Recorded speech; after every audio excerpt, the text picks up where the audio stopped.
السلام علیکم ورحمۃ اللہ وبرکاتہ۔ الحمد للہ رب العالمین، الصلاۃ والسلام علی رسولہ الکریم، اما بعد فاعوذ باللہ من الشیطان الرجیم، بسم اللہ الرحمن الرحیم۔ ہر قسم کی تعریف، حمد و ثنا، کبریائی اور بڑائی اس اللہ رب العزت کے لیے ہیں جو تمام جہانوں کا پالنے والا رب ہے، اور اسی طرح اس کے آخری نبی محمد الرسول اللہ صلی اللہ علیہ وسلم پر بے شمار درود و سلام۔ حمد و ثنا کے بعد آج ہم لوگ 6ویں پارے کا خلاصہ دیکھیں گے۔ جیسا کہ پچھلے 5 دنوں سے اللہ کے فضل و کرم سے 5 پارے ہم لوگوں نے خلاصہ تفسیر دیکھا ہے، سنا ہے، تو آج 6ویں پارے کا آغاز ہوگا۔ 6ویں پارے میں 2 صورتیں بیان ہوئی ہیں، ایک تو سورہ نساء کا آخری حصہ اور دوسرا سورہ مائدہ۔ سورہ مائدہ بھی 6ویں پارے میں شروع ہو رہا ہے۔ 6 پارے کا آغاز اس بات سے ہوتا ہے کہ اسلامی معاشرہ دنیا کا پاکیزہ ترین معاشرہ ہے، اس لیے ہر فرد کا فرض ہے کہ وہ خیر کو عام کرے اور برائی کا خاتمہ کرے۔ اللہ تعالیٰ کہتا ہے سورہ نساء آیت نمبر 148، لا يحب اللہ الجہر بالسوء من القول الا من ظلم وکان اللہ سمیعا علیما۔ اللہ بری بات کے ساتھ آواز بلند کرنا پسند نہیں کرتا مگر جس پر ظلم کیا گیا ہو، اور اللہ ہمیشہ سب کچھ سننے والا، سب کچھ جاننے والا ہے۔ دیکھیے، اس کا مطلب یہ ہے کہ اللہ تعالیٰ بری بات کرنے کی صرف اس شخص کو اجازت دی جس پر ظلم ہوا ہو، اور اسے بھی صرف اس جگہ پر بات کرنے کی اجازت ہے جہاں اس کی شکایت کا ازالہ ہو سکے۔ یعنی دیکھیے، 2 چیزیں ہیں یہاں پر، ایک ہوتا ہے غیبت اور ایک ہوتی ہے شکایت۔ غیبت اور شکایت میں فرق ہے کہ عام لوگوں کے سامنے کسی کی برائی کرنا یہ غیبت ہے، اور متعلقہ جگہ پر جا کر بات کرنا یہ شکایت ہے۔ یعنی کسی کے اوپر اگر ظلم ہوا ہو، کسی کو اگر تکلیف ہوئی ہو، تو جو اس کے ساتھ برا کرا، اب اس کے بارے میں اس کی برائی بیان کرنا۔ کہاں جا کے اس کی برائی بیان کرنا؟ جہاں جا کر برائی کرنے سے اس کو انصاف ملتا ہے اور اس کی شکایت سنی جاتی ہے۔ جیسا کہ آج کے ماحول میں اگر کوئی کمیٹی ہے، وہاں پر جا کے شکایت کرنے سے ہمیں انصاف ملے گا، یا پولیس اسٹیشن ہے جہاں پر جانے سے ہمیں انصاف ملے گا۔ تو کسی کی برائی بیان کرنا اس جگہ پر جائز ہے جہاں اس کی سنی جاتی ہے اور اس کے ساتھ انصاف ہوتا ہے، یہ شکایت ہے۔ لیکن اس کسی آدمی کی برائی کو لوگوں کے سامنے بیان کرتے ہوئے پھرنا، یہ غیبت ہے۔ اس چیز کو اچھی طرح سمجھ لو۔ تو جائز کہاں ہے؟ غیبت کرنا جائز نہیں ہے، لیکن جہاں سے اسے انصاف مل سکتا ہے وہاں پر جا کے ذمہ داروں کے پاس جا کے اس کی برائی بیان کرنا یہ جائز ہے۔ اب یہ مسئلہ آپ کے پڑوسی کا ہو سکتا ہے، یا آپ کے کاروباری ساتھی کا ہو سکتا ہے، یا میاں بیوی کا مسئلہ ہو سکتا ہے، جو بھی ہو سکتا ہے۔ اگر کوئی ایک دوسرے کے اوپر ظلم کرے، اب اس کی ظلم کو سنانا ہے۔ آپ اگر پورے رشتہ داروں میں سناتے پھرے، لوگوں کے سامنے سناتے پھرے، برائی ہی بیان کر رہے، ہاں انہوں برا کام کرے، انہوں غلط کام کرے، آپ کے ساتھ زیادتی کرے، ان کی زیادتی، ان کی برائی کو ہی آپ بیان کر رہے، لیکن عام لوگوں کے سامنے بیان کر رہے، تو یہ غیبت ہوگا، یہ الٹا آپ کے لیے گناہ ہوگا۔ لیکن جہاں سے آپ کو کوئی سپورٹ ملتا ہو، انصاف ملتا ہو، آپ کے مسئلے کا حل ملتا ہو، وہاں پر کرنا جائز ہے۔ اس کے تعلق سے ایک حدیث بھی ہے، اللہ کے رسول صلی اللہ علیہ وسلم نے فرمایا، ایک مرتبہ ایک شخص نبی کریم صلی اللہ علیہ وسلم کے پاس آیا اور اپنے پڑوسی کی شکایت کرنے لگا، تو آپ صلی اللہ علیہ وسلم نے فرمایا جاؤ صبر کرو۔ پھر وہ آپ کے پاس دوسری یا تیسری دفعہ بھی آیا، تو آپ نے فرمایا جاؤ اپنا سامان نکال کر راستے میں ڈھیر کر دو۔ تو اس نے اپنا سامان نکال کر راستے میں ڈال دیا۔ لوگ اس کی وجہ پوچھنے لگے تو وہ پڑوسی کے متعلق لوگوں کو بتانے لگا، لوگ سن کر اس پر لعنت کرنے لگے اور بددعا دینے لگے۔ تو اس کا پڑوسی آیا اور کہنے لگا آپ اپنے گھر میں واپس جائیں، آئندہ آپ مجھ سے کوئی ایسی بات نہ دیکھیں گے جو آپ کو ناپسند ہو۔ ابو داؤد میں روایت موجود ہے۔ کیا معلوم ہوا اس حدیث سے؟ اللہ کے رسول صلی اللہ علیہ وسلم کے پاس ایک آدمی آتا ہے، کہتا ہے اللہ کے رسول صلی اللہ علیہ وسلم میرا پڑوسی مجھے بہت ستا رہا، مجھے بہت تنگ کر رہا۔ اللہ کے رسول جا صبر کر بولے۔ پھر دوبارہ آیا، اللہ کے رسول بولے جا صبر کر۔ تیسری مرتبہ آیا تو اللہ کے رسول بولے ٹھیک ہے، تیرا گھر کا سامان نکال لے، پورا نکال کے گھر کے سامنے راستے میں رکھ کے بیٹھ جا۔ آنے جانے والے پوچھنے لگے کیا ہوا, ایسا کیوں, گھر کا سامان راستے میں رکھ کے بیٹھ گیا؟ تو بولا کہ میرا پڑوسی مجھے تنگ کر رہا. اب جو بھی یہ بات سنے اس کے پڑوسی کو بددعا دینے لگے, اس کے پڑوسی کے اوپر لان تان کرنے لگے. یہ سن کر اس کا پڑوسی جو اس پر ظلم کرتا تھا آیا, بھائی اس طرح میری بے عزتی نہ کر, آئندہ میں تجھے کچھ بھی تکلیف نہیں دوں گا, چل تو اپنے گھر میں چلے جا. تو اب کیا معلوم ہے اسے کہ اگر کوئی ظلم کرے, اگر کوئی زیادتی کرے تو اس کا چرچا عام لوگوں میں کرنا جائز نہیں ہے. ہاں جہاں سے مسئلہ حل ہوتا ہو وہاں پر جا کے آپ شکایت کر سکتے, یہ جائز ہے, ٹھیک ہے. اچھا, اس کے بعد اللہ تعالیٰ عیسیٰ علیہ السلام کے تعلق سے کہتا ہے سورہ مائدہ آیت نمبر 157 میں, یہودیوں کا دعویٰ ہے کہ انہوں نے عیسیٰ علیہ السلام کو پھانسی پہ چڑھا دیا.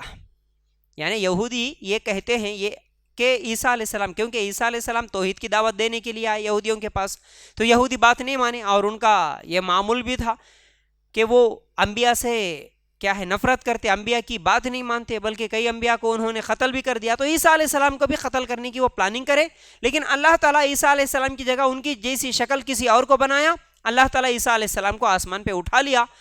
تو یہودی یہی سمجھتے رہے کہ ہم نے عیسیٰ علیہ السلام کو قتل کر دیا. یہودیوں کا آج بھی یہی عقیدہ ہے کہ ہم عیسیٰ علیہ السلام کو پھانسی پہ چڑھا دیے. یہ کیونکہ وہ اس کے دعوے دار ہیں, اس لیے اللہ تعالیٰ نے اس جرم کو ان کے جرائم کی فہرست میں شامل کیا.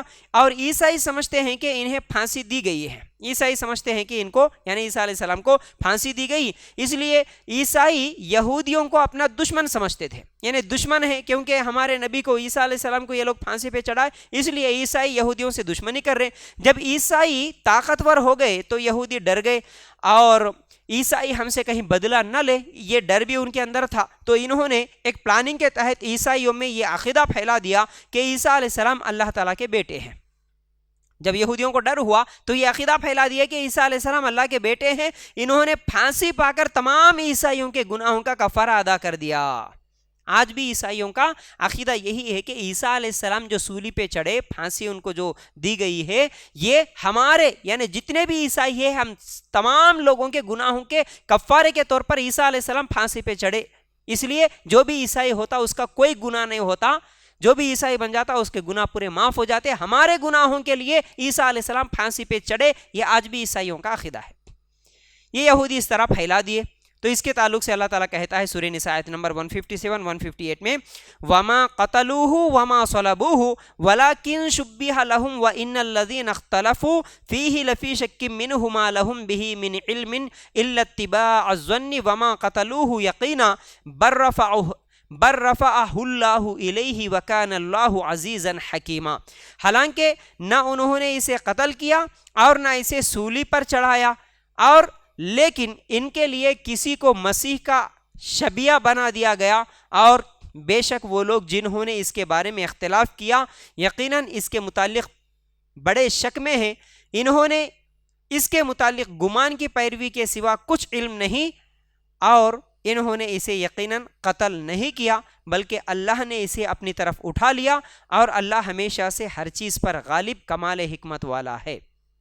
یعنی اللہ تعالیٰ واضح کر دیا کہ عیسیٰ علیہ السلام کو یہ لوگ سولی پہ بھی نہیں چڑھائے اور نہ قتل کر دیے, بلکہ ابو ہریرہ رضی اللہ تعالیٰ عنہ فرماتے ہیں اللہ کے رسول صلی اللہ علیہ وسلم نے فرمایا, اس ذات کی قسم جس کے ہاتھ میں میری جان ہے, ان قریب تم عیسیٰ علیہ السلام کو عادل حکمران کی حیثیت سے نازل ہوتے ہوئے دیکھیں گے. یعنی عیسیٰ علیہ السلام نازل ہوں گے ایک حکمران کی حیثیت سے, وہ صلیب کو توڑیں گے, خنزیر کو قتل کریں گے, جزیہ ختم کریں گے, اور مال کی اس قدر فراوانی ہو جائے گی کہ کوئی اسے قبول نہیں کرے گا. صحیح مسلم کی روایت. یعنی قیامت سے پہلے عیسیٰ علیہ السلام دوبارہ آئیں گے اور ایک حکمران کی حیثیت سے آئیں گے, اس وقت مال بہت زیادہ ہوگا. تو بہرحال عیسیٰ علیہ السلام کو اللہ تعالیٰ زندہ اٹھا لیا, پھر وہ اس دنیا میں آنے والے ہیں. عیسیٰ علیہ السلام کی شان میں غلو کرتے ہوئے عیسائیوں کا یہ عقیدہ ہے یہ اللہ کے رسول ہے کہنے کے بجائے یہ ابن اللہ ہے, یعنی اللہ کے بیٹے ہے کہنے لگے. یہ اللہ کے رسول ہے اصل میں عیسیٰ علیہ السلام, لیکن یہ لوگ کیا سمجھے یہ اللہ کے بیٹے ہیں, بلکہ بیٹے بنا دیا. اور ان کے تعلق سے اللہ تعالیٰ کہتا ہے سورہ نساء آیت نمبر 171 میں یا اہل الکتاب لا تغلو فی دینکم ولا تقولوا علی اللہ الا الحق، اے اہل کتاب اپنے دین میں حد سے نہ گزرو اور اللہ کے بارے میں حق کے سوا کچھ نہ کہو۔ اور نبی کریم صلی اللہ علیہ وسلم نے بھی اپنی امت کو مخاطب کر کے فرمایا میری شان میں اس طرح غلو نہ کرنا جس طرح عیسائیوں نے عیسیٰ علیہ السلام کی شان میں غلو کیا تھا، میں تو اللہ کا بندہ اور اس کا رسول ہی ہوں۔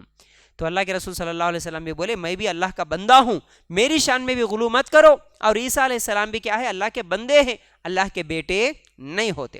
لیکن آج ہم کئی مسلمانوں کو دیکھتے ہیں، مسلمان بھی ہمارے نبی صلی اللہ علیہ وسلم کی شان میں غلو کرتے ہوئے اللہ کے رسول کو نعوذ باللہ اللہ تعالیٰ کا مرتبہ بھی دے دیے، تو یہ حالانکہ ہمارے نبی صلی اللہ علیہ وسلم اس سے منع فرمائے تھے، ٹھیک ہے۔ اس کے بعد ایمان و عمل کی دعوت ہے، سورہ نساء آیت نمبر 174-175 یا ایھا الناس قد جاءکم برہان من ربکم وانزلنا الیکم نورا مبینا فاما الذین آمنوا باللہ واعتصموا بہ فسیدخلهم فی رحمت منہ وفضل ویہدیہم الیہ صراطا مستقیما، اے لوگو بے شک تمہارے پاس تمہاری رب کی طرف سے ایک واضح دلیل آئی اور ہم نے تمہاری طرف ایک واضح نور نازل کیا، پھر جو لوگ اللہ پر ایمان لائے اور اسے مضبوطی سے تھام لیا تو ان قریب وہ انہیں اپنی خاص رحمت اور فضل میں داخل کرے گا اور انہیں اپنی طرف سیدھے راستے کی ہدایت دے گا۔ تو یعنی جو ایمان لائے اور جو نیک اعمال کرے ان کے لیے اللہ تعالیٰ کا فضل ہے، یہ اللہ تعالیٰ سورہ نساء میں آیت نمبر 174-175 میں ہم لوگوں کو سمجھاتا ہے۔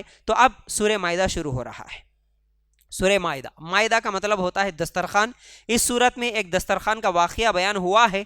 تو سیدنا عیسیٰ علیہ السلام نے جب لوگوں کو دعوت دی تو ان کی دعوت قبول کرنے والوں نے کہا کیا آپ اپنے رب سے ہمارے لیے آسمان سے کھانا منگوا سکتے ہیں تاکہ ہمیں معلوم ہو کہ آپ اللہ کے سچے نبی ہیں اور ہم قوم کے سامنے اس کی گواہی بھی دیں گے۔ عیسیٰ علیہ السلام نے دعا کی الیوم اکملت لکم دینکم واتممت علیکم نعمتی ورضیت لکم الاسلام دینا، سورہ مائدہ آیت نمبر 3۔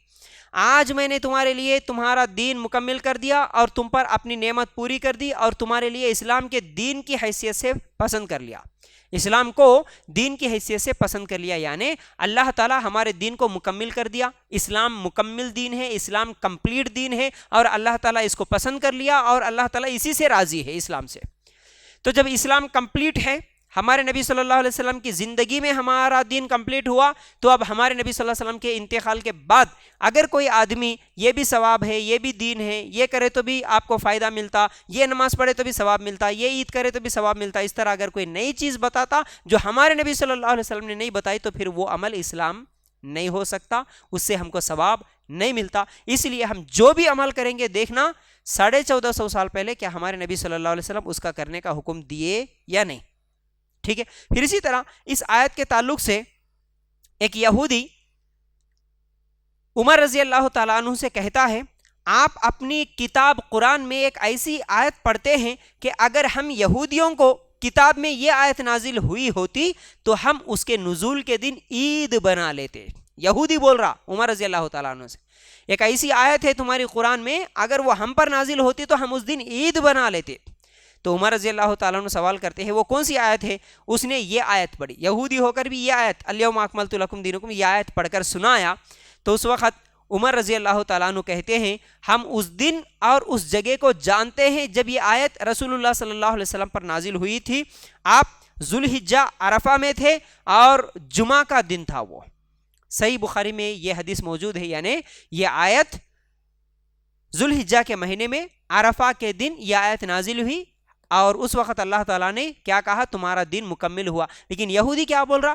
اگر یہ آیت ہم پر نازل ہوتی تو ہم عید منا لیتے، مطلب خوشی سے کہ ہمارا دین کمپلیٹ ہوا، اس خوشی میں عید منا لیتے۔ لیکن عمر رضی اللہ تعالیٰ عنہ کا یہ بولنا کہ ہمیں معلوم ہے وہ کون سا دن تھا، کون سا مہینہ تھا، کب نازل ہوا، لیکن ہم اس دن کو عید نہیں منا رہے، ہم یہ آیت جس دن نازل ہوئی اس دن عید نہیں منا رہے۔ کیوں؟ کیونکہ ہمارے نبی صلی اللہ علیہ وسلم اس دن عید نہیں منائے تو ہم بھی عید نہیں منائیں گے۔ حالانکہ خوشی سے اس آیت پر عید منانا تھا، یہودیوں کی ایک خواہش تھی، ارے دین اس کمپلیٹ ہوا، مکمل ہو گیا، لیکن ہم عید نہیں منائیں گے۔ کیوں؟ ہمارے نبی صلی اللہ علیہ وسلم نے عید نہیں منائی۔ تو بہرحال ہمارے نبی صلی اللہ علیہ وسلم جو عید نہیں بتائے وہ ہمارے لیے عید جائز نہیں ہے۔ پھر اسی طرح سورہ مائدہ آیت نمبر 1 میں اللہ تعالیٰ فرماتا ہے یا ایھا آمنو اوفو بالعقود، اے لوگو جو ایمان لائے ہو عہد پورا کرو۔ اس میں عقد سے مراد جو عقود اللہ تعالیٰ کہتا ہے، اس سے مراد فرائض بھی ہیں جن کو اللہ تعالیٰ نے بندوں پر عائد کیا ہے، اور وہ عہد و پیمان بھی ہے اس میں داخل ہے جو لوگ باہمی طور پر لین دین کے وقت اور جنگوں کے وقت عہد و پیمان کرتے ہیں۔ پھر اس کے بعد اللہ تعالیٰ کہتا ہے احلت لکم بہیمۃ الانعام الا ما یتلی علیکم، سورہ مائدہ آیت نمبر 1، تمہارے لیے چرنے والے چوپائے حلال کیے گئے ہیں سوائے ان کے جو تم پر پڑھے جائیں گے۔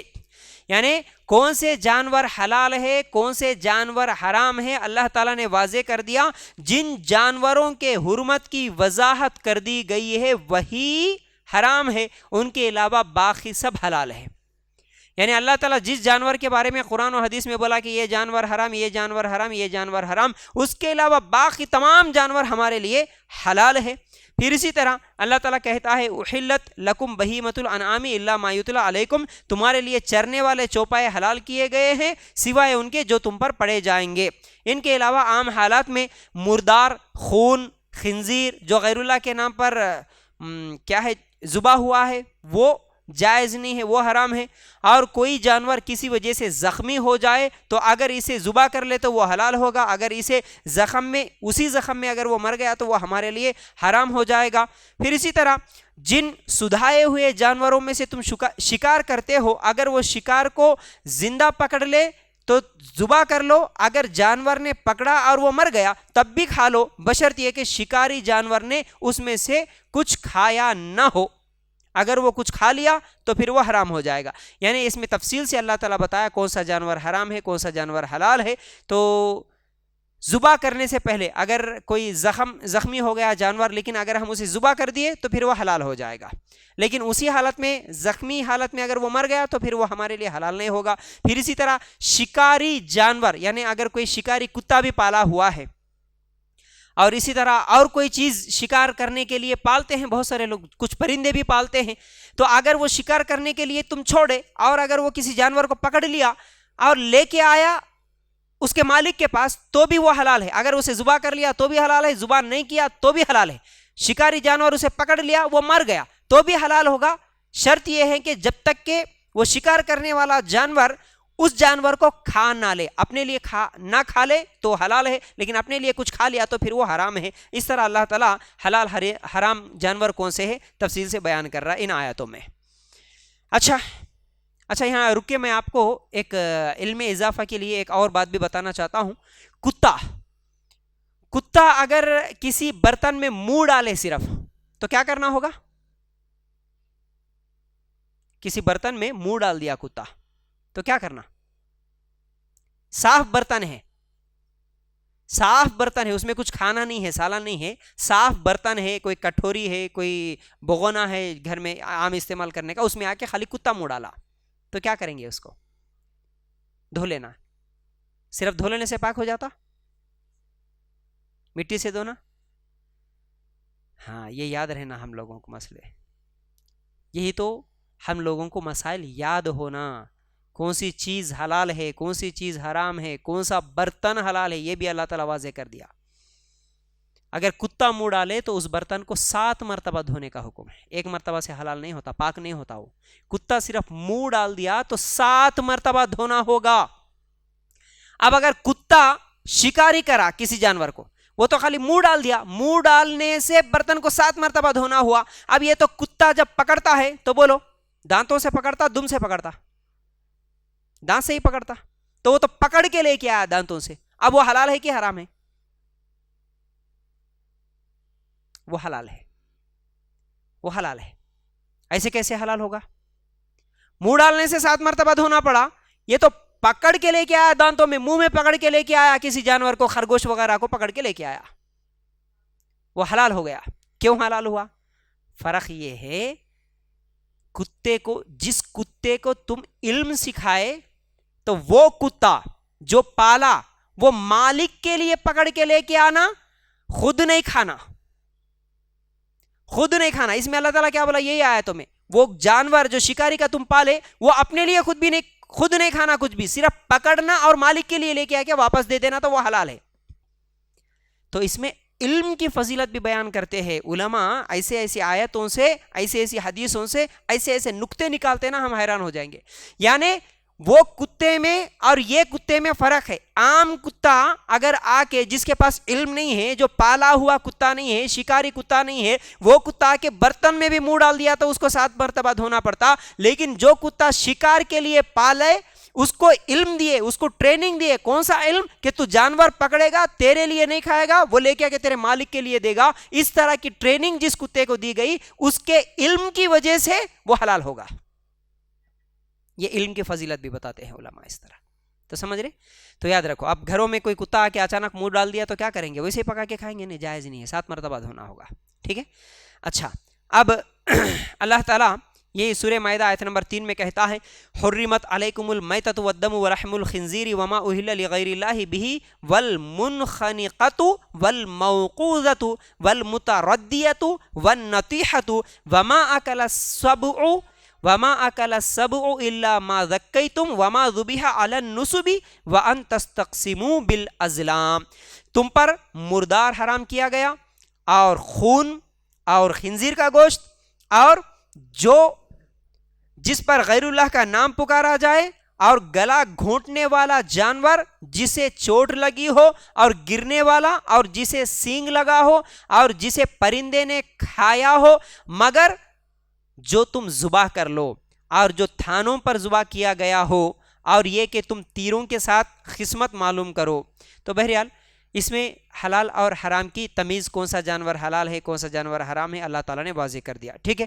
اب اس کے بعد یہودی اور عیسائیوں کے ہاتھوں سے ذبح کیا ہوا جانور بھی حلال ہے کہا اللہ تعالیٰ، بشرط یہ کہ وہ ذبح کرتے وقت اللہ کا نام لیا ہو. تو عیسائی اور یہودی اگر اللہ کا نام لے کے ذبح کرے تو ان کا ذبح کیا ہوا حلال ہے. سورہ مائدہ آیت نمبر 5. پھر اسی طرح اہل کتاب کی پاک باز عورتیں بھی تم پر حلال ہے. یہودیوں کی اور عیسائیوں کی پاک باز عورتوں سے نکاح کرنا یہ بھی حلال ہے. سورہ مائدہ آیت نمبر 5 میں اللہ تعالیٰ اس کے بھی وضاحت کر دیا. پھر اسی طرح شعائر اللہ کا احترام کرنا. شعائر اللہ کا مطلب کیا ہے؟ اب سمجھاتا ہوں، سنیے. شعائر اللہ کا معنی یہ ہوتا ہے نشانی، علامات. شعائر کا مطلب نشانی اور علامت ہوتا ہے. جیسا کہ کسی نشانی کو دیکھ کر کسی قوم کا یا کسی ملک کا، کسی ادارے کا علم ہوتا ہو. جیسا کہ جھنڈا دیکھیے، ہم جھنڈے کو دیکھ کے یہ کون سے ملک کا جھنڈا ہے پہچان لیتے ہیں. اسی طرح لوگو دیکھتے ہم، الفرقان فاؤنڈیشن کا لوگو کیا ہے، لوگو دیکھ کے سمجھ لیتے کہ ہاں یہ الفرقان فاؤنڈیشن کا. اس طرح جو نشانی ہوتی ہے نا، اس نشانی کو شعائر بولتے. تو اسلام کی نشانی کون سی ہے؟ اسلام کے شعائر کون سے ہیں؟ جیسے اذان ہے، نماز ہے، مسجد ہے، بیت اللہ ہے، قربانی کے جانور ہے. ان کو دیکھنے سے کیا معلوم ہوتا؟ کوئی آدمی نماز پڑھ رہا تو کیا معلوم ہوتا؟ نماز کو دیکھ کے انہیں مسلمان ہیں. ٹھیک ہے. اس کو شعائر اللہ بولتے. ٹھیک ہے. اسلام کے شعائر کا احترام کرنا سب پر فرض ہے، حتیٰ کہ کسی کافر کو بھی ان کی توہین کرنے کی اجازت نہیں ہے. یہ جو اسلام کی نشانیاں ہیں ان کی احترام کرنا، جیسا کہ سورہ مائدہ آیت نمبر 2 میں اللہ تعالیٰ کہتا ہے یا ایھا الذین آمنوا لا تحلوا شعائر اللہ. اے لوگو جو ایمان لائے ہو، نہ اللہ کی نشانیوں کی بے حرمتی کرو. اللہ کی نشانیوں کی بے حرمتی نہ کرو، یہ اللہ تعالیٰ کا حکم ہے. اچھا، اس کے بعد انسانوں کے باہمی تعاون کرنے کا اصول اللہ تعالیٰ بیان کرتا ہے تعاونوا علی البر والتقوی ولا تعاونوا علی الاثم والعدوان. یہ بڑی اہم آیت ہے، اس کو بھی آپ ہمیشہ یاد رکھنا، ہمیشہ یاد رکھنا. سورہ مائدہ آیت نمبر 2 ہے. کیا کہتا ہے اللہ تعالیٰ؟ نیکی اور تقوی پر ایک دوسرے کی مدد کرو، گناہ اور زیادتی پر ایک دوسرے کی مدد نہ کرو. مطلب کیا ہے جس کا؟ نیکی کے کاموں میں، اچھے کاموں میں، تقوی والے کاموں میں ایک دوسرے کا سپورٹ کرو، ایک دوسرے کی مدد کرو. مدد کس کی کرنا اللہ تعالیٰ یہ بھی بول دیا. اور دوسرا، گناہ اور زیادتی کے کاموں میں ایک دوسرے کی مدد نہ کرو. کہاں مدد کرنا، کہاں مدد نہیں کرنا، کس کا سپورٹ کرنا، کس کا سپورٹ نہیں کرنا، اللہ تعالیٰ واضح کر دیا. اب نیکی کیا ہے، تقوی کیا ہے، اچھا کام کیا ہے، برا کام کیا ہے، آپ خود فیصلہ کریں گے. اب وہاں پر آپ کو جانا ہے یا نہیں جانا ہے.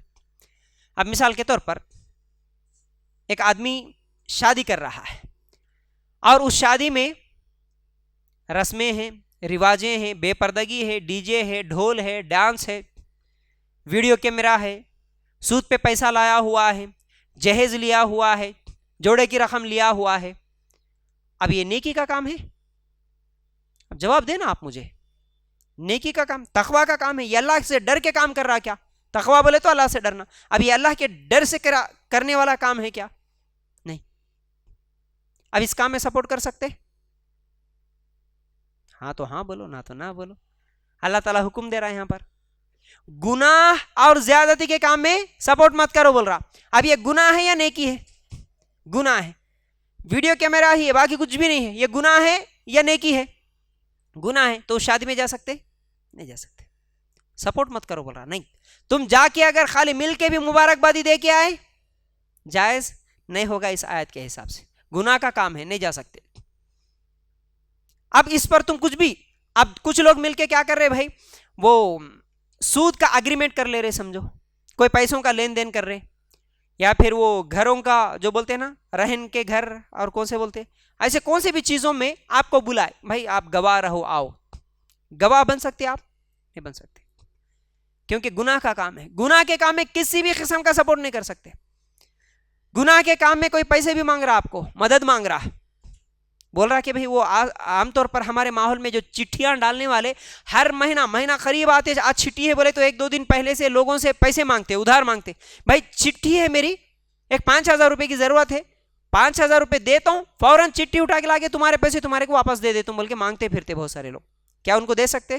نہیں دے سکتے، کیوں؟ سود میں سپورٹ کرنا ہو جاتا. یہ آپ کے پیسے دینا ان کے لیے سود میں سپورٹ کرنا ہو جاتا. تو گناہ کے کام میں آپ سپورٹ نہیں کر سکتے.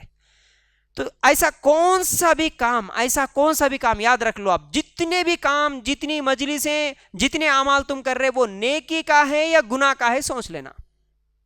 اب اس میں الگ سے دلیل ہے کہ عمل صاحب یہاں منع کرے بول کے نہیں ہے نا، منع کہاں ہے، قرآن حدیث میں نہیں جانا بول کے تو نہیں ہے نا. الگ سے ہر چیز کی دلیل پوچھنے کی ضرورت نہیں ہے. آپ خود فیصلہ کرو، آپ کا دل خود اندر سے گواہی دیتا یہ کام غلط ہے، یہ کام گناہ کا ہے، یہ کام نیکی کا ہے، ثواب کا ہے. نیکی اور ثواب کا کام ہے تو جاؤ سپورٹ کرو، مدد کرو ان لوگوں کی. لیکن جو گناہ کا کام ہے، کسی بھی قسم کا گناہ کا کام نہیں جا سکتے.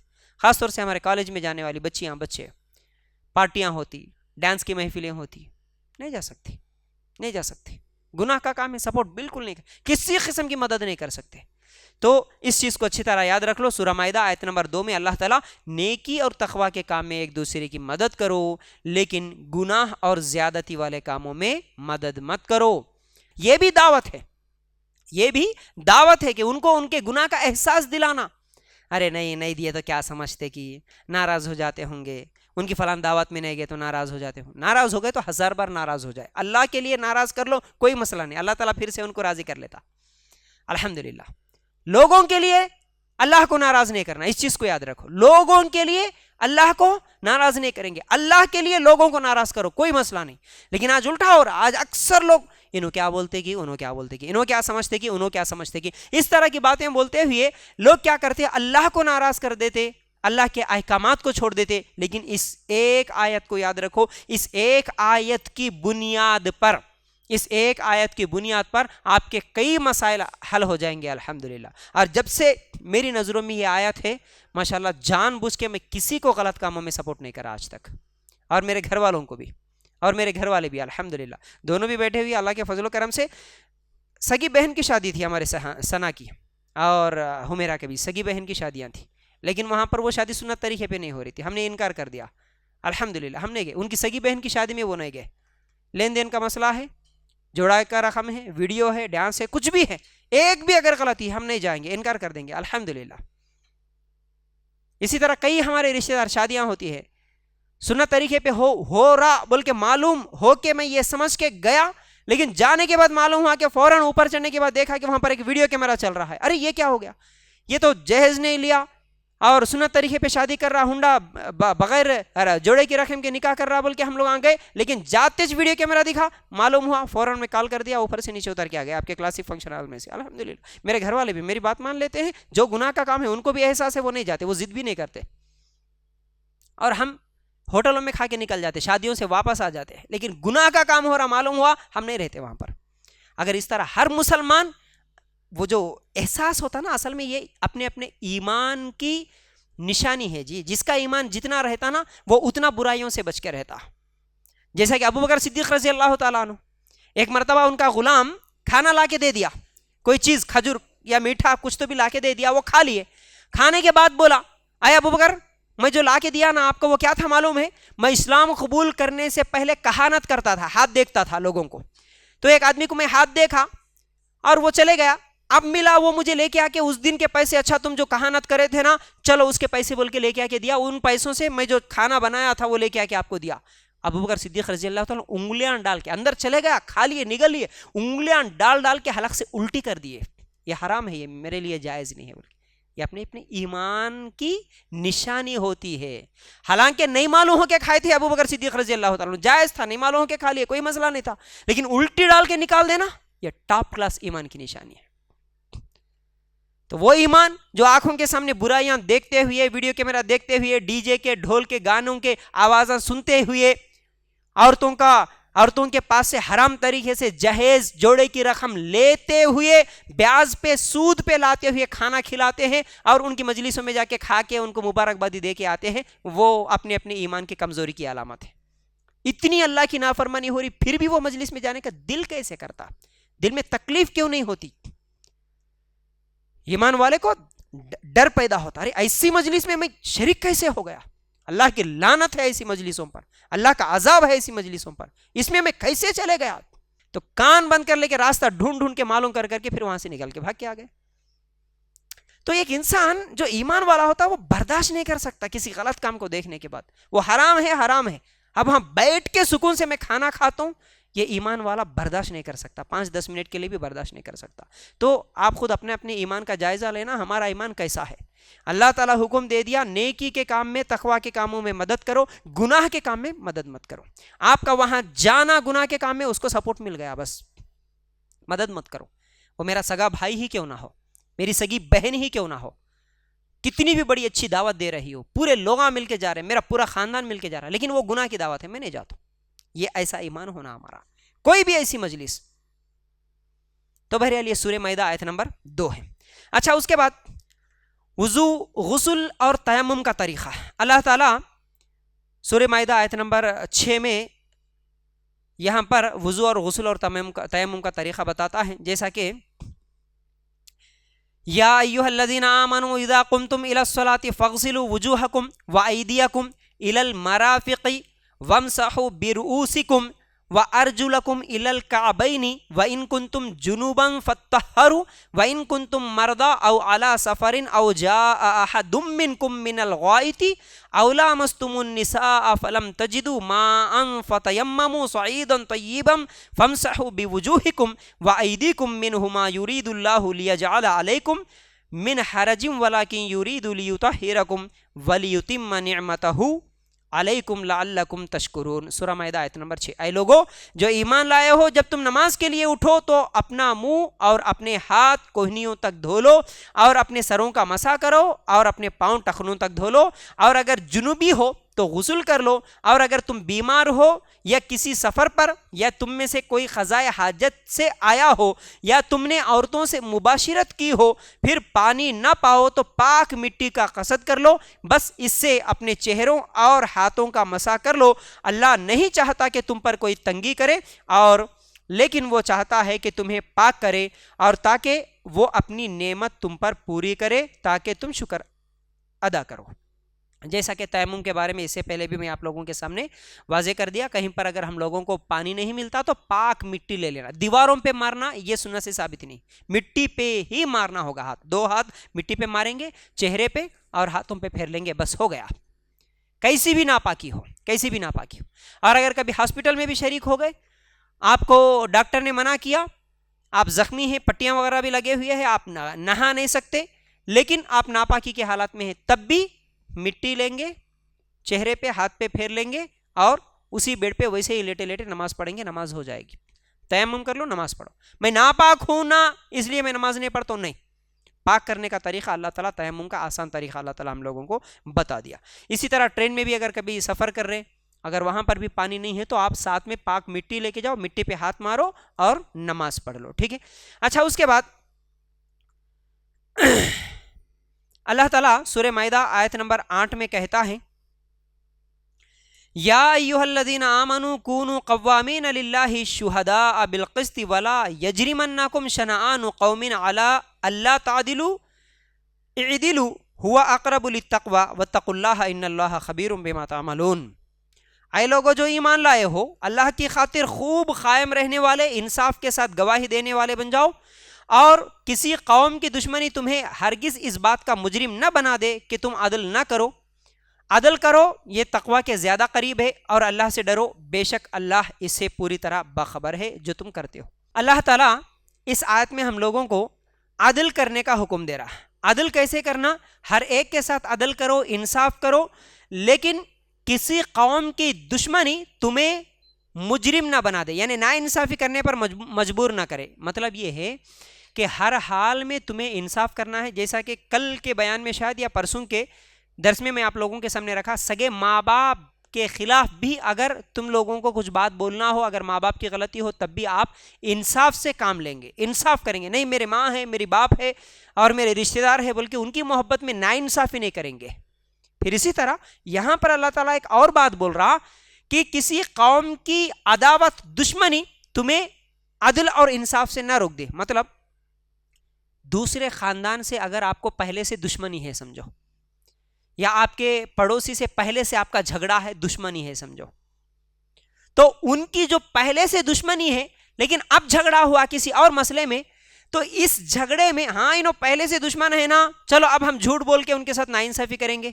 نہیں, آج ہم لوگ کرتے ہیں. ایک آدمی اگر کوئی غلطی میں اگر پکڑا گیا تو اچھا کسی ایک جھوٹی بات میں یا کسی کیس میں اگر وہ مل گیا, اس کی میری پرانی دشمنی ہے, چلو میں بھی جھوٹی گواہی دے کے اس کو اور زیادہ سزا دلاؤں گا. نہیں بول سکتے.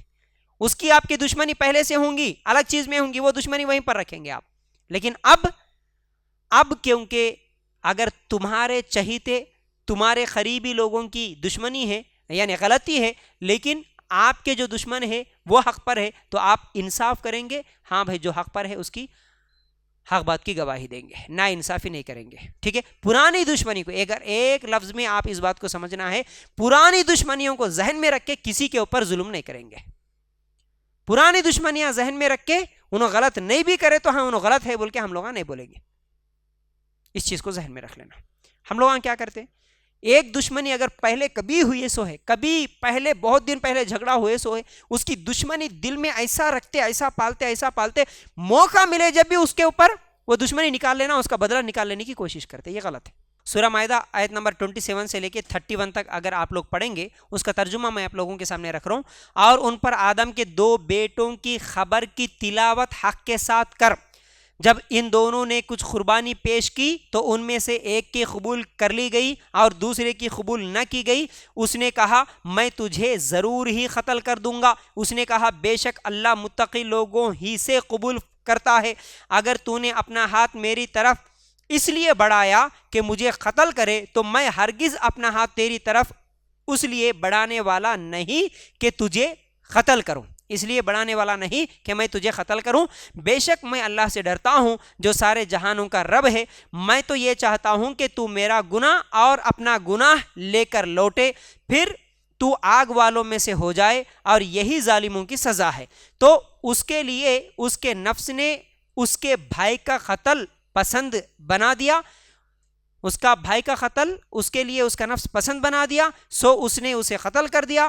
بس خسارہ اٹھانے والوں میں سے ہو گیا. پھر اللہ نے ایک کوا بھیجا, پھر اللہ تعالیٰ نے ایک کوا بھیجا جو زمین کوریدتا تھا تاکہ اسے دکھائے کہ وہ اپنے بھائی کی لاش کیسے چھپائے. کہنے لگا ہائے میری بربادی, کیا میں اس سے بھی رہ گیا یعنی گیا گزرا ہوں. اللہ تعالیٰ یہاں پر ایک واقعہ بیان کر رہا. کون سا واقعہ؟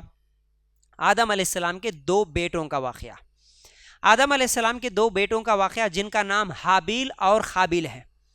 اصل میں آدم علیہ السلام جو انسان کے اس دنیا کے سب سے پہلے انسان ہیں, ان کی اولاد, ان کی جو نسل بڑی, کیسے آگے بڑھی؟ اللہ تعالیٰ ان کے پاس ایک قانون رکھا کہ ایک ساتھ پیدا ہونے والی بیٹی اور بیٹے کا نکاح دوسری مرتبہ پیدا ہونے والے بیٹی اور بیٹے سے کر دیتے تھے. اس طرح انسانی نسل آگے بڑھی. یعنی آدم علیہ السلام کو ایک ساتھ ایک بیٹی ایک بیٹا ہوتا تھا, پھر دوبارہ جب ایک بیٹی ایک بیٹا ہوتے تھے تو اس مرد کا نکاح اس عورت سے, اس مرد کا نکاح اس عورت سے ہوتا تھا.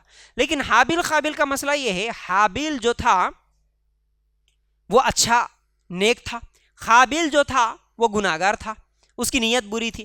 قابیل کے ساتھ پیدا ہونے والی جو اس کی بہن تھی وہ خوبصورت تھی, لیکن اسے نکاح کرنا تھا حابیل کے بہن سے. تو اس نے کیا کیا کہ میں تیرے ساتھ پیدا ہونے والی بہن سے نکاح نہیں کروں گا. اب اس کے لیے اس کے پاس ایک ہی راستہ تھا, میں اگر حابیل کو قتل کر دوں تو پھر میری بہن کے ساتھ نکاح کرنے والا دوسرا نہیں ہے, اس لیے میں اس کے ساتھ نکاح کر لوں گا. اس ارادے سے وہ اپنے بھائی کو قتل کرنے کے لیے آگے بڑھا. تو اس کا بھائی حابیل کہتا ہے, تو مجھے قتل کرنا چاہتا ہے تو قتل کر دے, میں بدلے میں تجھے قتل نہیں کروں گا, میں تجھ سے فائٹ نہیں کروں گا, کیونکہ تیرا گناہ میں سر پہ لینا نہیں چاہتا. میں تو چاہتا ہوں کہ میرا گناہ بھی تیرا گناہ ہی تو ہی کل قیامت کے دن اپنے سر پہ اٹھا لے. تو پھر بعد میں شیطان اس کو اس گناہ پر آمادہ کرتا ہے تو وہ اپنے بھائی کو قتل کر دیتا, یعنی قابیل حابیل کو قتل کر دیتا. اب قتل تو کر دیا, اس کی لاش کو کیا کرنا؟ اللہ تعالیٰ اس کی لاش کو دفنانے کے لیے کوے کو بھیجا. کوا زمین کو کرید تھا, یعنی زمین سے مٹی ہٹا کے جو دوسرا کوا مر گیا تھا اس کو اس کے اندر دفن کر دیتا. وہ دیکھ کے پھر قابیل بھی اپنے بھائی کو ویسے ہی دفن کر دیتا. تو بہرحال اب اس واقعے سے ہم لوگوں کو کیا بات معلوم ہوئی؟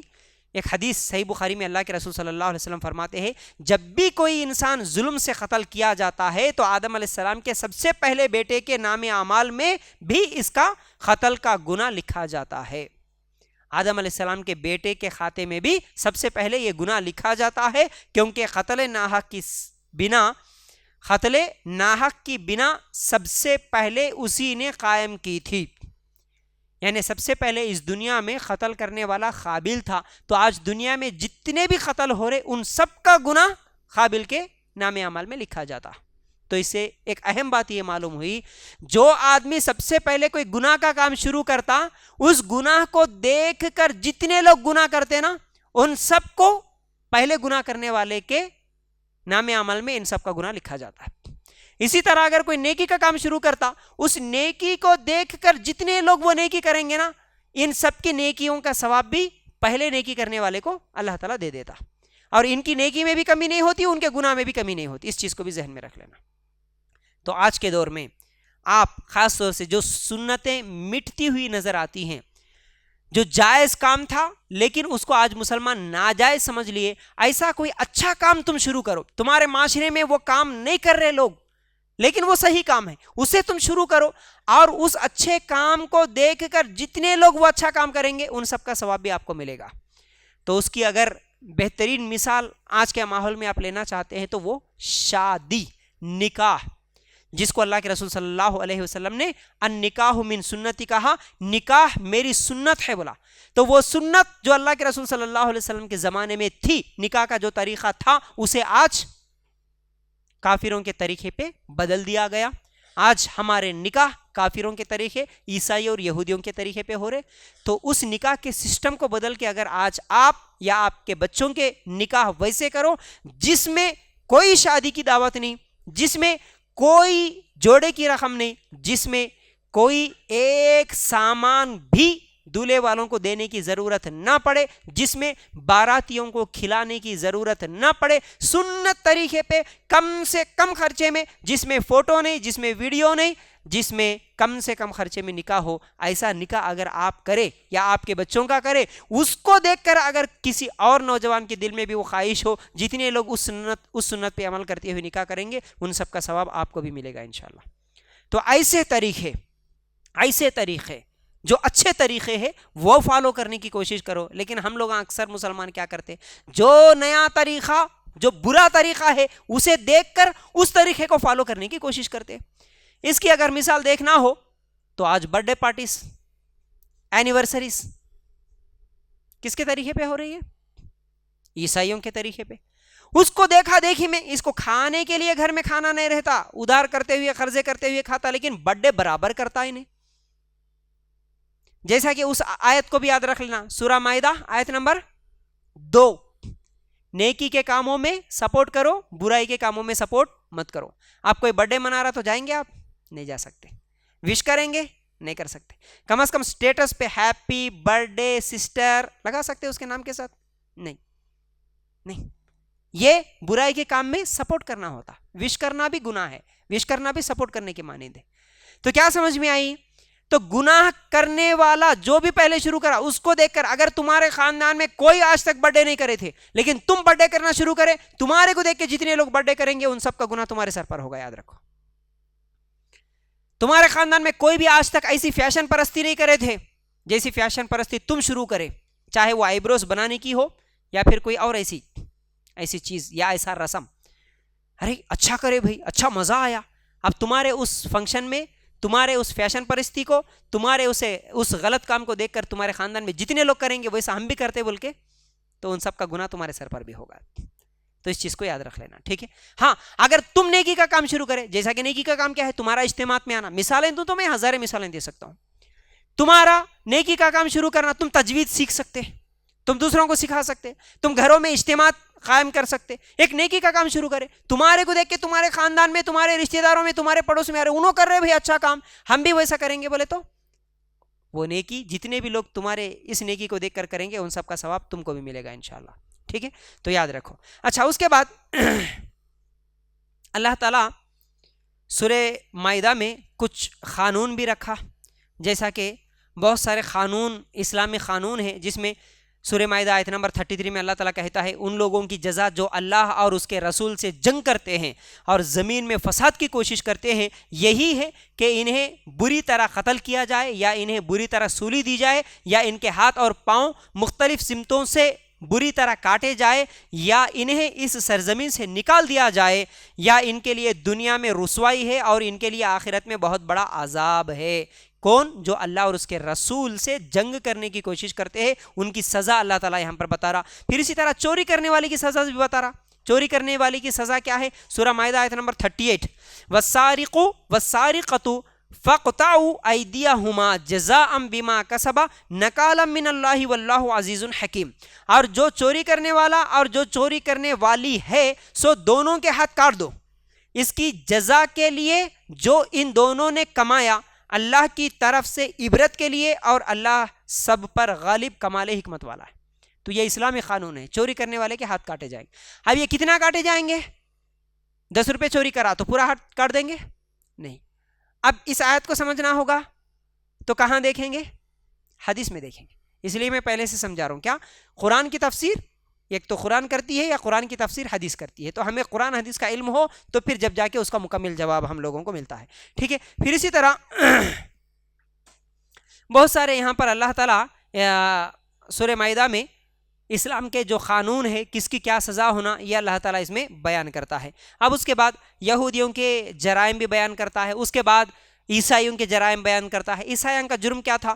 لقد کفر الذین قالوا ان اللہ هو المسیح ابن مریم، سورہ مائدہ آیت نمبر 72۔ اللہ تعالیٰ کہتا ہے بے شک یقیناً ان لوگوں نے کفر کیا جنہوں نے کہا بے شک اللہ مسیح ابن مریم ہی ہے۔ یعنی اللہ کون؟ عیسیٰ علیہ السلام کو وہ لوگ اللہ بولتے، یہ ان کا بہت بڑا گناہ تھا۔ پھر اسی طرح دوسرے فرقے کے متعلق اللہ تعالیٰ کہتا ہے سورہ مائدہ آیت نمبر 73 میں لقد کفر الذین قالوا ان اللہ ثالث ثلاثۃ وما من الہ الا الہ واحد وان لم ينتهوا عما یقولون لیمسن الذین کفروا منہم عذاب علیم۔ بے شک یقیناً ان لوگوں نے کفر کیا جنہوں نے کہا بے شک اللہ تین میں سے تیسرا ہے، حالانکہ کوئی بھی معبود نہیں مگر ایک معبود، اگر وہ اس سے باز نہ آئے تو یقیناً ان میں سے جن لوگوں نے کفر کیا انہیں ضرور دردناک عذاب پہنچے گا۔ تو یہ عیسائیوں کی غلطی ہے۔ عیسائیوں کا عقیدہ ہے کہ وہ تین میں سے ایک خدا مانتے، یعنی تین کون کون؟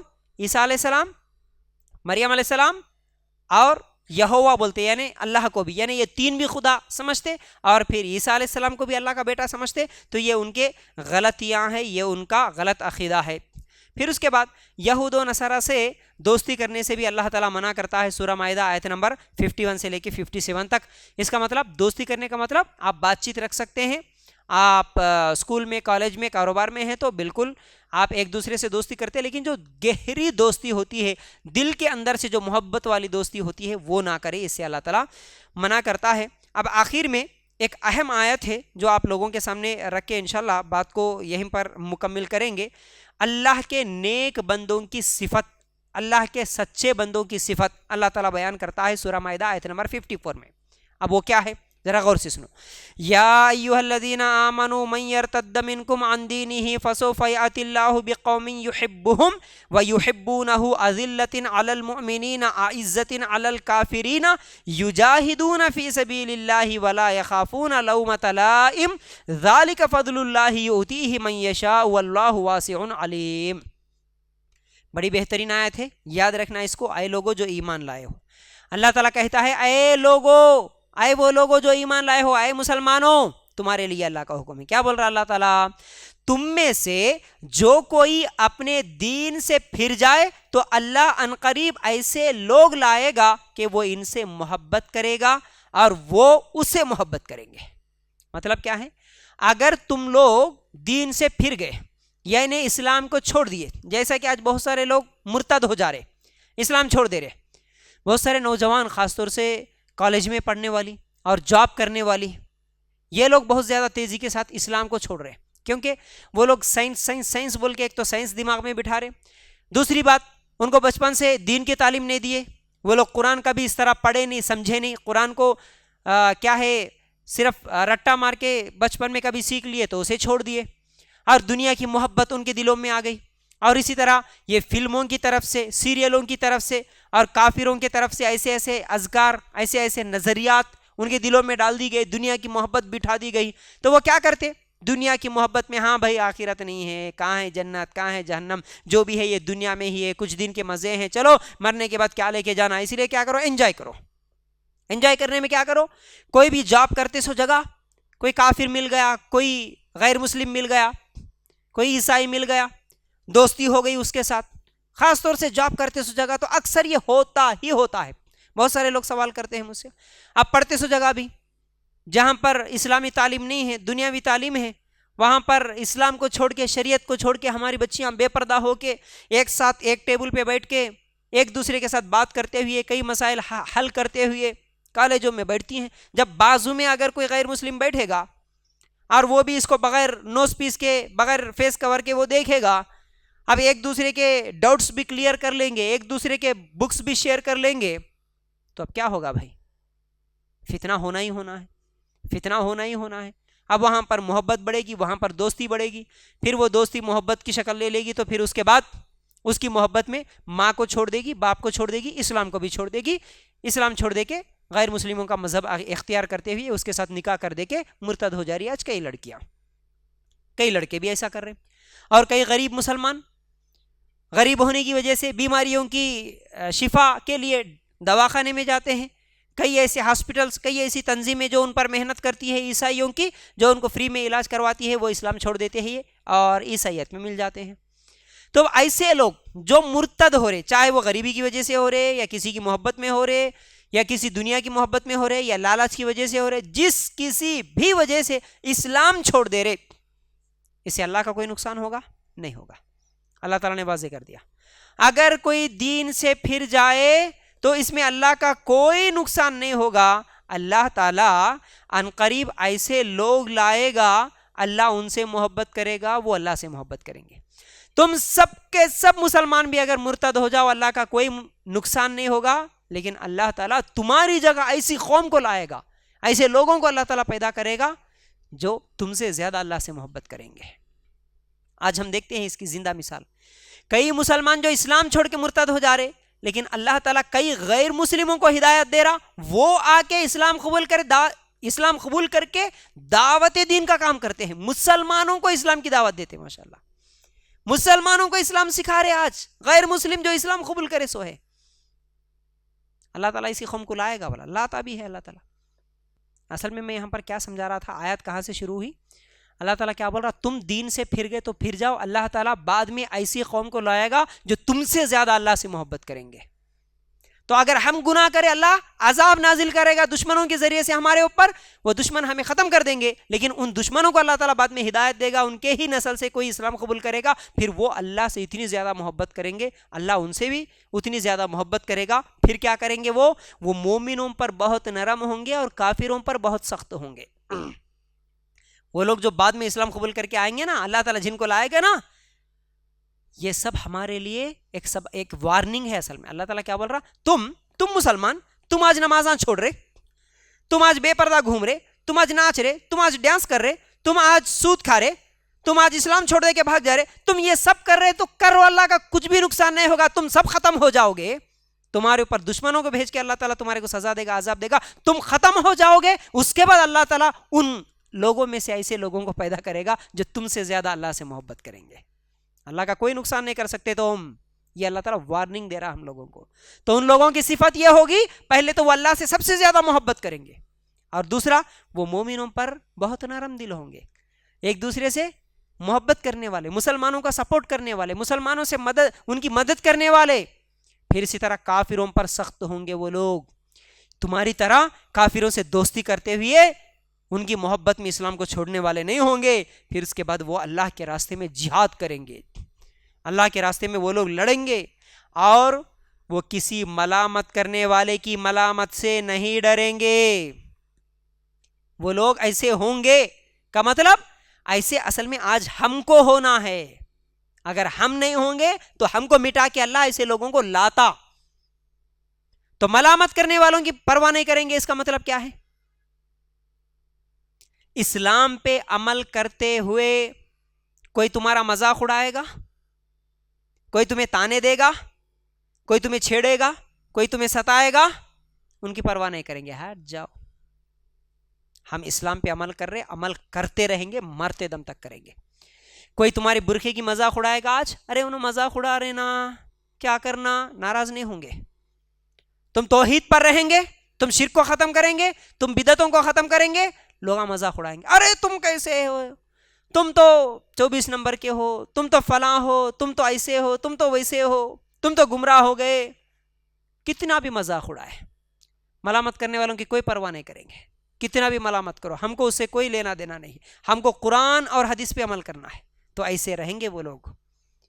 ارے پورے خاندان والے کر رہے ہیں، پوری سوسائٹی ایسا کر رہی، تم اکیلے الگ کیسے چلے جا رہے، ملامت کریں گے، کوئی پرواہ نہیں کریں گے ان کی۔ تو وہ ایسے لوگ ہوں گے، ویسے لوگ ہم کو بننا ہے، اللہ تعالیٰ ہم کو سمجھا رہا اصل میں، تم یہ کام نہیں کرے تو ایسے لوگوں کو اللہ تعالیٰ لاتا پھر۔ تو کوئی ملامت کرنے والے کی پرواہ نہیں کرے گا، لوگوں کی وجہ سے اسلام کو نہیں چھوڑے گا۔ تو بہرحال اس کے بعد اللہ تعالیٰ کہتا ہے یہ اللہ کا فضل ہے، وہ اسے دیتا ہے جس کو چاہتا ہے۔ یہ فضل جو ہے نا، اللہ تعالیٰ ہر ایک کو نہیں دیتا، اللہ جسے چاہتا اس کو دیتا۔ تو تمہاری نیت کیسی ہے، اللہ تعالیٰ ویسے فیصلے کرتا، تم لوگوں کے لیے جی رہے یا تم اللہ کے لیے جی رہے، اس کے حساب سے اللہ تعالیٰ فیصلے کرتا۔ تو یاد رکھو یہ مومنوں کی اصل میں صفت ہونا چاہیے۔ تو بہرحال یہ تھی آج کی آخری آیت، سورہ مائدہ آیت نمبر 54۔ تو امید کرتا ہوں باتیں سمجھ میں آ گئی ہوں گی۔ اللہ تعالیٰ سے دعا ہے کہ اللہ ہمیں ان مومنانہ صفات ہمارے اندر بھی پیدا کرنے کی توفیق عطا کرے۔ اللہ تعالیٰ ہم بھی اسلام پہ عمل کرتے ہوئے کسی کی پرواہ نہ کرنے والے بنے۔ اللہ ہم بھی برائی کو اور بری مجلسوں کو چھوڑتے ہوئے ہمارے اندر خوشی محسوس ہو، اور غلط کام، غلط اعمال، غلط مجلسوں سے بچنے کی ہم سب کو توفیق دے۔ اللہ تمام مسلمانوں کو قرآن و سنت کو سمجھنے اور اس کے مطابق عمل کرنے کی توفیق دے، آمین یا رب العالمین۔ جزاک اللہ خیر۔ السلام علیکم ورحمۃ اللہ وبرکاتہ۔